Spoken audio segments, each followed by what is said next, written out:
বিদেশ বিভুঁইয়ে বসেও দেশীয় খাবারের প্রতি টানটা যেন একটু বেশিই থাকে মাছে ভাতে বাঙালির। কোথাও যাওয়ার সময় তারা তা সঙ্গে নিতেও ভোলেন না। আর তা যদি হয় দেশি মাছ, তাহলে তো কথাই নেই। কিন্তু মাছের প্রতি এই ভালোবাসাই যে বিমানের ফ্লাইট আটকে দেবে তা কে জানত।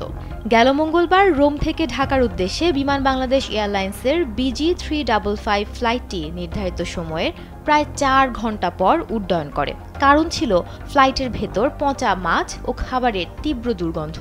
মূলত ঢাকা থেকে রোমে যাওয়ার সময় কিছু যাত্রী তাদের লাগেজে রান্না করা খাবার ও কাঁচা মাছ নিয়ে গিয়েছিলেন। প্রায় 9 ঘন্টা যাত্রার পর সেই খাবার ও মাছে পচন ধরে ভয়াবহ দুর্গন্ধ ছড়ায়। রোম বিমানবন্দরে কর্মকর্তাদের নজরদারির অভাবে পচা পণ্য বোঝাই লাগেজগুলো কার্গো হোল্ড থেকে বেল্টে দেওয়া হয়। ফলে অন্য যাত্রীদের লাগেজে লেগেও দুর্গন্ধ ছড়িয়ে যায়। ততক্ষণে ঢাকামুখী যাত্রীরা বিমানে উঠে বসেন।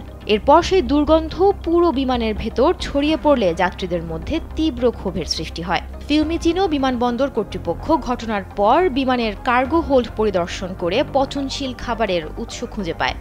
আপনার এসির গ্যাসের সমাধান হলো SGS ও CNS সার্টিফাইড ফোরন রেফ্রিজারেন্ট গ্যাস, যার বিশুদ্ধতা 99.98%। ফোরন, শান্তি যেখানে, নিঃশ্বাসে। বাধ্য হয়ে বিমানে ব্যাপক পরিচ্ছন্নতা কার্যক্রম চালানো হয়, যার ফলে দীর্ঘ 4 ঘন্টা পর ফ্লাইটটি উড্ডয়নের অনুমতি পায়।